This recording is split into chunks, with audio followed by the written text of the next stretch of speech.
بسم اللہ الرحمن الرحیم۔ ملا ملاق میں تمام دوستوں کو خوش آمدید کہتا ہوں۔ میں آپ کو پہلے بھی بہت سے اچھے صحیح طریقے بتا چکا ہوں، ہاتھ دھونے کا طریقہ بتا چکا ہوں اور برش کرنے کا صحیح طریقہ آپ کو بتا چکا ہوں۔ چلتے ہیں نئی ویڈیو کی طرف۔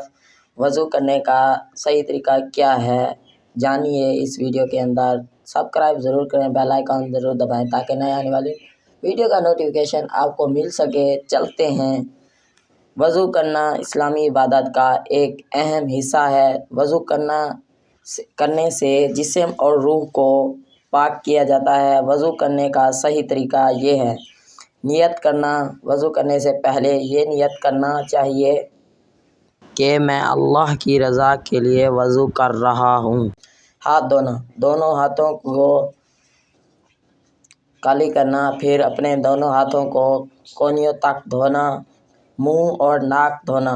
اپنے دونوں ہاتھوں سے اپنے منہ میں پانی ڈالیں اور اچھی طرح سے کلی کریں، پھر اپنے ناک میں پانی ڈالیں اور اسے صاف کریں۔ چہرہ دھونا۔ اپنے چہرے کو 3 دفعہ دھوئیں۔ دونوں ہاتھوں کی کلائیاں دھونا۔ اپنے دونوں ہاتھوں کو کونیوں تک دھوئیں۔ سر کا مسح کرنا۔ اپنے ہاتھوں کو گیلا کریں اور اپنے سر کے اوپر سے ایک ہی سمت میں مسح کریں۔ گوشہ کے اندھیروں حصوں کو دھونا۔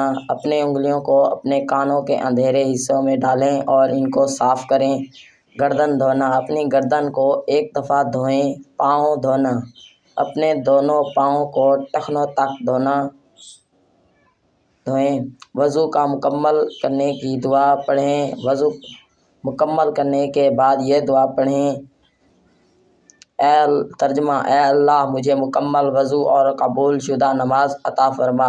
وضو کرنے سے متعلق کچھ اضافی نکات یہ ہیں۔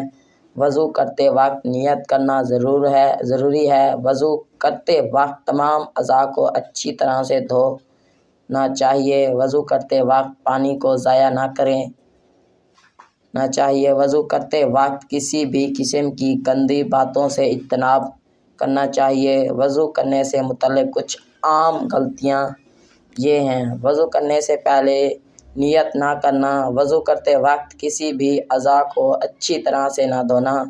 وضو کرتے وقت پانی کو ضائع کرنا۔ وضو کرتے وقت کسی بھی قسم کی گندی باتوں کا بولنا۔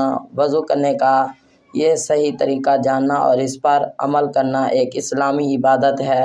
میری ویڈیو آپ دوستوں کو اچھی لگی ہے تو منا ملاق کو دیجیے اجازت۔ لائک شیئر ضرور کریں، سبسکرائب کریں تاکہ بیل آئیکن دبائیں، نئے آنے والی ویڈیو کا نوٹیفیکیشن آپ کو مل سکے۔ Thanks for watching. اگلی ویڈیو کے ساتھ پھر ملیں گے انشاءاللہ۔ دیجیے منا ملاق کو اجازت۔